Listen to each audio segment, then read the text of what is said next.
Welcome to Silverbase School, Mansarovar, Palampur. Myself Samir Acharya, Standard 4 EVS. Today we are going to learn chapter 16, A Busy Month. तो ये जो chapter है उसके पहले एक ये लेटर है जो हमको ये लेटर पढ़ना है. First of all we can read this letter. Here written is Bal Mandir, Bhavnagar, 13 अप्रैल 1936. इधर डेट दी गई है, सिटी का नाम है, और इधर real children. It is 3 o'clock in the afternoon. There are no clouds in the sky. The sun is burning hot. तो 3 बजे थे दोपहर के, कोई क्लाउड्स मतलब स्काई में नहीं था. The sun is burning hot. तो बहुत गर्मी लग रही थी, बहुत धूप थी. The sparrows, doves and sunbirds have started working in pairs as they prepare to make their nest. Some of the birds have already made their nest. तो स्पैरो, डव्स और जो बर्ड्स है उन्होंने अपने पेयर्स बनाना शुरू किया और वो नेस्ट बना रहे थे, उनका जो बोलता है घोंसला. Some of the birds have already made their nest. कुछ बर्ड्स ने पहले से ही अपनी नेस्ट बना ली थी. In some of the nest the egg have hatched. तो कोई जो नेस्ट था उनका घोंसला, उसमें एग जो हैच रही यानी कि जो अंडे में से जो निकलता है पक्षी उसको हैच बोलते हैं. The parent birds are busy feeding the chicks. तो पेरेंट बर्ड्स जो थे वो बिजी थे फीडिंग मतलब उसको खिलाना चिक्स, उनके बच्चे, उसको चिक्स बोलते हैं. With different kinds of insects and other things. तो डिफरेंट काइंड्स ऑफ इंसेक्ट और अदर थिंग्स में वो था. इन अवर कोर्टयार्ड जो आंगन रहता है, there is a baby dove, there is another egg in the nest but it has not hatched yet. यानी कि जो उसमें से जो अंडे में से जो निकलने वाला होता है वो अभी निकला नहीं है. तो ये लेटर में ये समझाया गया है. आगे, on the way to Gopal Pai house, there are many stones along the roadside.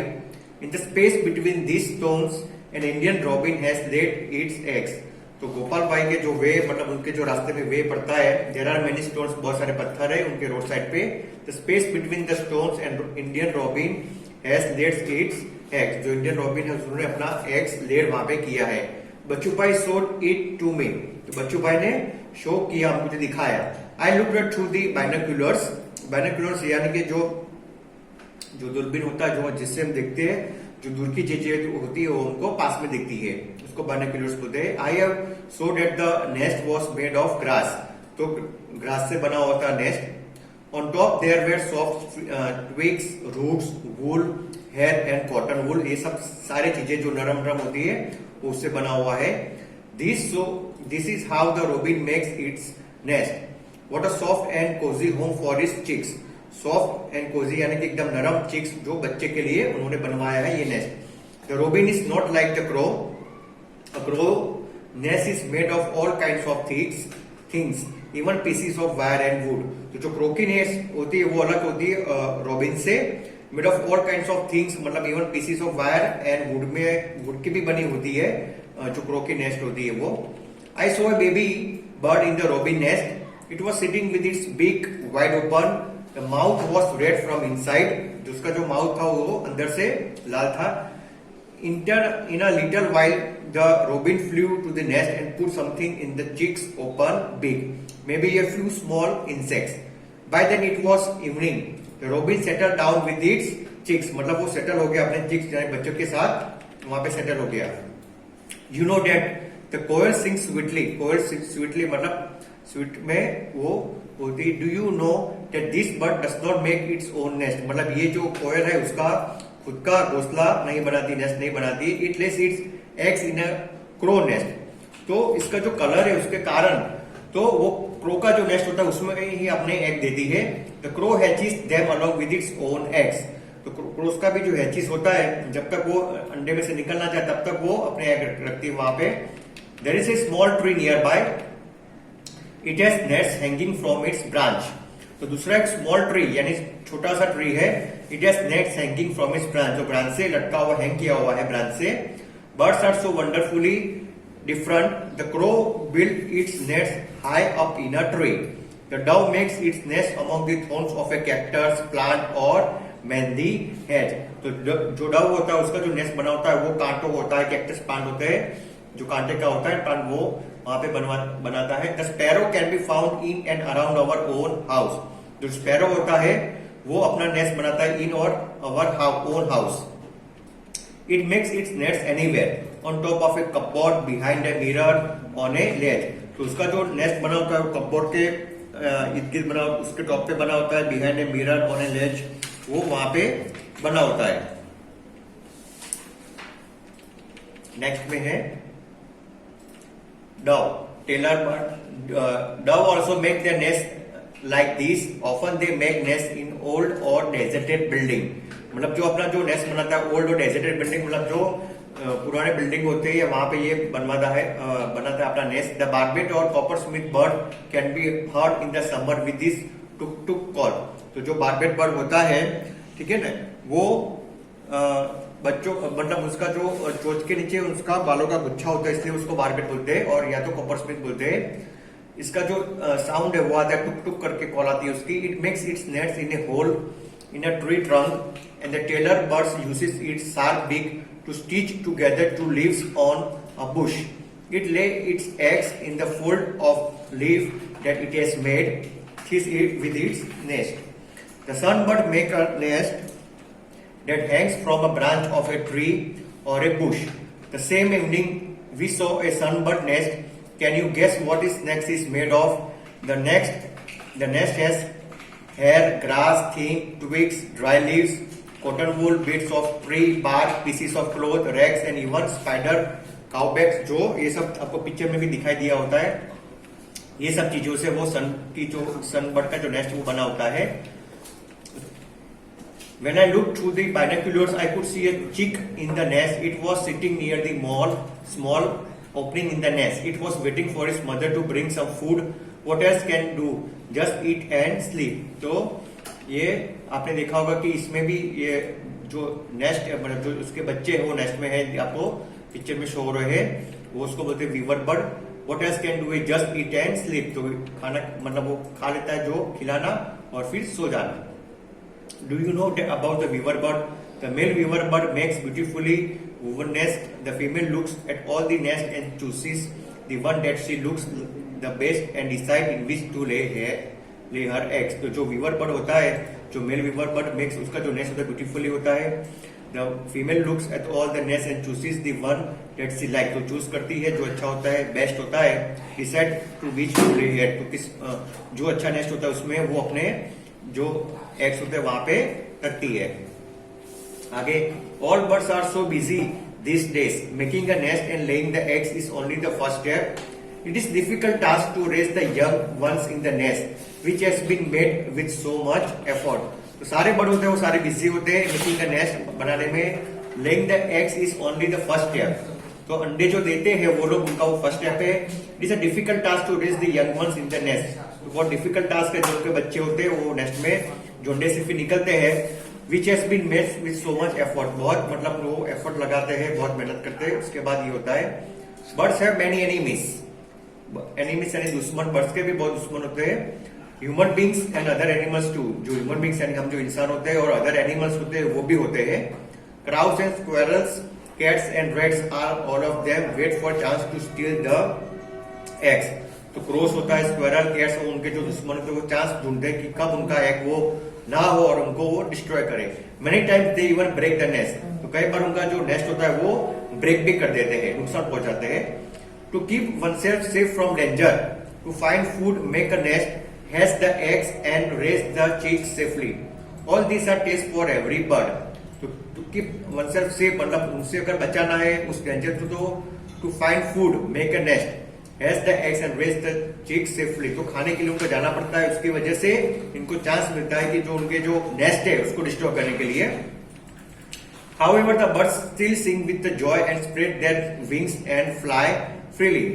उसके बावजूद द बर्ड्स होता है स्टिल सिंग विद जॉय, और मतलब वो अपने में मस्त रहता है. विद द स्विंग, जो उनके फ्लाई होते हैं वो उड़ता रहता है. और दैट इज फॉर नाउ. सलाम blessing from your Giju Bhai. How many, इधर कुछ क्वेश्चंस हैं.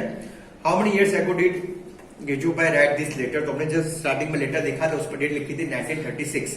तो अब तक की एज में अगर देखें अप टू 2019, तो 83 years ago letter was written. This letter was written. This letter talks about different birds. How many of these birds have you seen? तो कौन कौन से बर्ड देखे, तो you can right your own answer. जो भी आपने बर्ड्स देखा हो, क्रो हो, पिजन हो, what ever birds You have seen, you have done right. How many other birds have you seen? Which ones? So you can write I have seen vulture, eagle, parrot and peacock. ये सब birds हमने देखे हुए, तो you can write this over here. Have you seen a bird nest? Where did you see it? तो अगर आपने कोई bird nest देखा हो तो you can write I saw a bird nest on a tree in our garden. So you can write this answer in these questions. Which is your favorite bird? Can you show your कौन सा आपका favourite bird है? You can also right which is your favourite bird. Can you show your friends in class how it flies and what sound it makes. ठीक है ना, तो ये आप क्वेश्चन लिख सकते हो. कोई भी आपका फेवरेट बर्ड हो तो you can right their names, और आपको उसकी आवाज पसंद आई हो तो वो भी you can write. Which bird is this? Crown on the head and coins on the tail, so many shades of blue from top to tail. Clue है it is our national bird. इसमें clue, इसमें आपको answer find करना है. तो क्या आएगा? जो पिकॉक है. तो इसका आंसर ये है, पिकॉक आएगा. It is our national bird. If there is a nest inside और around your house, look it carefully. Remember, do not go too near the nest. अगर आपके आसपास कहीं पे नेस्ट हो तो आप देख सकते हो, लेकिन आपको दूर से देखना है, उसके पास नहीं जाना है. डू नॉट टच इट, उसको टच भी नहीं करना है. If you do so then the bird will not come to the nest again. अगर आप ऐसा करोगे तो बर्ड जो नेस्ट बना रहा है आपके आसपास वो नहीं बनाएगा. Observe the nest for some days and note down the following things. तो आप नेस्ट को ऑब्जर्व करो कि थोड़ी दिन के लिए, और क्या क्या होता है वो आप चीजें देख सकते हो. Where is the nest made? तो nest is made on the branches of the trees. What is the nest made of? किससे बना होता है? तो nest is made up of dried grass, wool, soft twigs, cotton, hair, straw, dried leaves. ये सब चीजों से नेस्ट बना होता है. Is the nest ready or are the birds still making it? No, it is ready. वो ready है. Can you recognize which birds have made the nest? Yes, so it is a crow nest. तो आप देख के बोल सकते हो ये crow का nest है. What things does the bird bring to the nest? क्या क्या bird लेके आता है? तो crow brings straw, cotton, wool, etc. It also brings worms to feed the babies. तो जो बेबीज होते हैं उनको फीडिंग करने के लिए, या को खिलाने पिलाने के लिए वो भी सब चीजें लाता है. Is there any bird sitting in the nest? Yes, तो baby birds are there in the nest. तो बेबी बर्ड जो होता है छोटा सा, जो एग में से निकला होता है, वो अंदर रहता है. Do you think there are any eggs in the nest? No, I don't see any egg in the nest. अगर आपने नहीं देखा हो तो देखिए बोल सकते हो. देखा हो तो you can right yes. Can you hear any sound like ची-ची from the nest? अगर आपने कोई साउंड सुना हो, yes, the ची-ची sound is made by the baby birds in the nest. तो ची-ची करके जो उनका जो बेबी बर्ड होता है उसका साउंड आप सुन सकते हो. If there are chicks in the nest, what do the parent birds bring from them to eat? तो parents crow brings worms, insects and grains to feed their babies. तो उनके लिए वो insects लाते हैं, grains लाते हैं, कहीं से खाना ढूंढ के जो वो खा पाए. How many times in 1 hour do the birds come to the nest? तो about 2 to 3 times the birds come to their nest. 2 से 3 बार बर्ड जो होता है वो come to their nest वो आता है.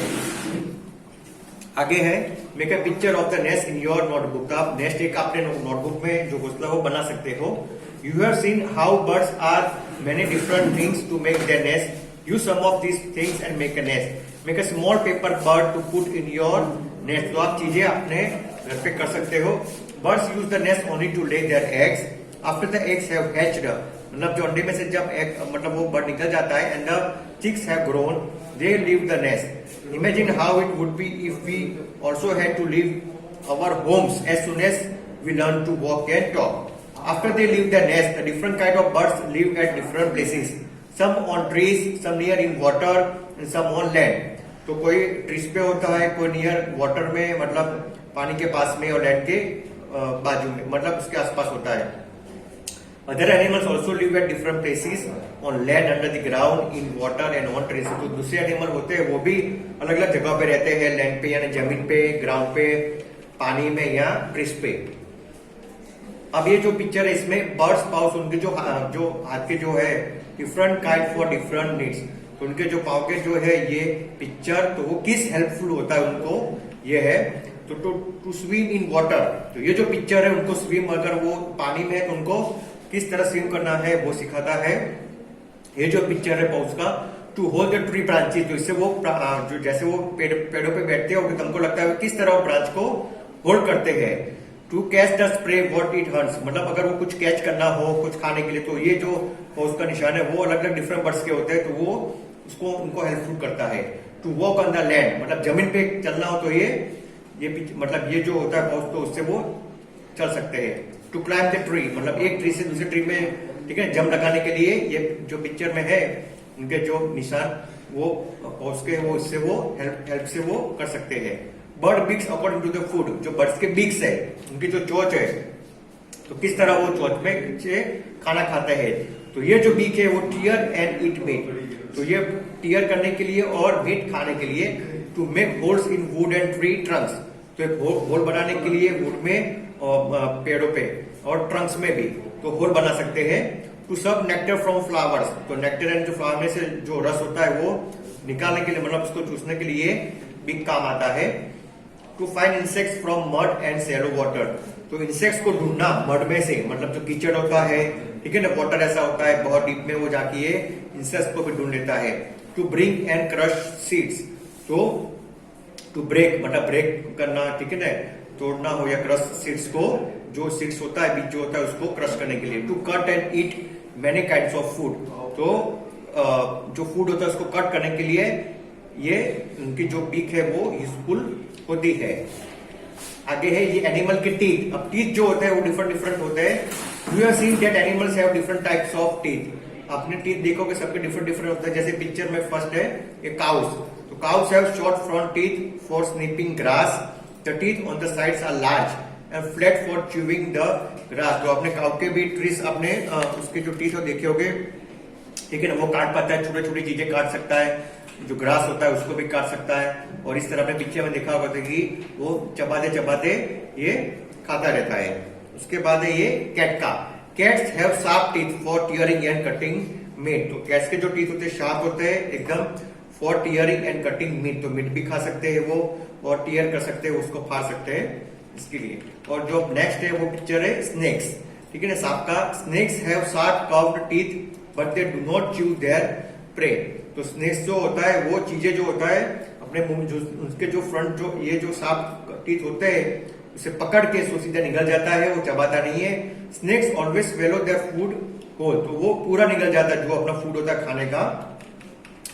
स्क्वेरल्स, उसके बाद squirrels front teeth keep growing throughout their life, they have to keep growing on things to keep their teeth from becoming too long, तो स्क्वेरल के भी जो फ्रंट टीथ होते हैं वो, ठीक है, वो होते हैं और जिससे वो काट सकता है, ठीक है ना, और keep the teeth becoming too long, तो उसके टीथ लॉन्ग होते रहते हैं। ये आपके बारे में है। About find about your own teeth and right, तो अगर आपकी एज है जैसे 4th स्टैंडर्ड में हो 10 to जो भी आपकी एज है 10 to 12 के बीच में, you can right how many teeth do you have, temporary हो परमानेंट हो, जो भी टीथ यू कैन राइट, जैसे टेम्पररी में 20 हो तो परमानेंट हो तो 32। Have you any of your teeth fallen और ब्रोकन, हाउ मेनी, तो कितने टीथ आपके गिर गए हैं, तो यू कैन राइट, ये आपने अपने आपके on answer you can right here. How many new teeth do you have, तो कौन कौन से नए टीथ है तो आप लिख सकते हो। How many of your milk teeth have fallen, कौन से जो मिल्क टीथ होते हैं टेम्पररी वो फॉलो गिर गए हो, but no new teeth have come in their place, तो कोई नया दांत अगर उनकी जगह नहीं आया, you can write over here. Find about more about teeth, तो look at your friends teeth, are there any different kinds of teeth, draw one front tooth and one back tooth in your notebook, can you see different between these teeth, तो अपने friend के teeth को मतलब देखते हुए आप ये notebook में वर्क कर सकते हो। ड्रॉ वन फ्रंट टूथ, आगे का दांत पीछे का दांत बैक का अपने नोटबुक में ड्रॉ कर सकते हो। Can you see difference between this teeth, मतलब कौन कौन से डिफरेंस है, क्या आपने देखा उसके बारे में, क्या आपको डिफरेंट लगा, you can right here. Imagine if you did not have front teeth, both top and bottom, how would you eat a guava, act and show how? तो इस तरह इमेजिन अगर समझो कि टीथ नहीं हो फ्रंट के, तो हम किस तरह वो चीज जो होती है वो खाएंगे। You have your front teeth but no teeth at the back, तो पीछे नहीं आगे दांत है। Someone gives you a roti, तो रोटी भी किस तरह खाओगे, किस तरह चबाओगे। तो सारे जो टीथ होते हैं आगे हो या पीछे हो, सब सारे टीथ हेल्पफुल होते हैं। You do not have any teeth in your mouth, what kind of things would you be able to? अगर दांत ही नहीं होगे तो आप क्या क्या चीज तो आप चबा नहीं पाओगे, उसमें आप दिक्कत भी आ सकती है। Draw a picture in your notebook, how would you look if you have no teeth. तो आप पिक्चर एक ड्रॉ करो जिसमें एक भी दांत ना हो, तो ऐसा पिक्चर आपको ड्रॉ करना है। Find out from old people, जो जैसे आपको मालूम होगा कि ओल्ड पीपल के जो होते हैं उसमें जैसे आप ओल्ड होते हैं तो आपके दांत गिरने लगते हैं, तो फिर आपको दांत नहीं होते तो वो उनको देखते हुए आप पिक्चर बना सकते हैं। What kind of food they can not eat, कौन कौन से फूड नहीं खा सकते, तो ऑब्वियसली वो स्ट्रॉन्ग टीथ जो होता है, स्ट्रॉन्ग चीजें वो नहीं खा सकते, मुलायम जो चीज होती है सॉफ्ट वही खा सकते हैं। Draw a picture of a bird commonly seen in your area, label its body parts also. तो आप पिक्चर ड्रॉ करो जो बर्ड आपको कॉमनली आपके एरिया में, जैसे क्रो हो, पिजन हो, वो सारे जो दिखते हैं वो आप उसके बॉडी पार्ट्स के साथ इसका इधर ड्रॉ कर सकते हो। सेंटर फॉर एनवायरमेंट, तो ये सब चीजें आप घर में भी कर सकते हो। ओके, तो इधर हमारा ये चैप्टर खत्म हो जाता है और ये आपको जो भी दिया है वो आपको फॉलो करना है और पूरा चैप्टर रीड करना है। Okay, thank you.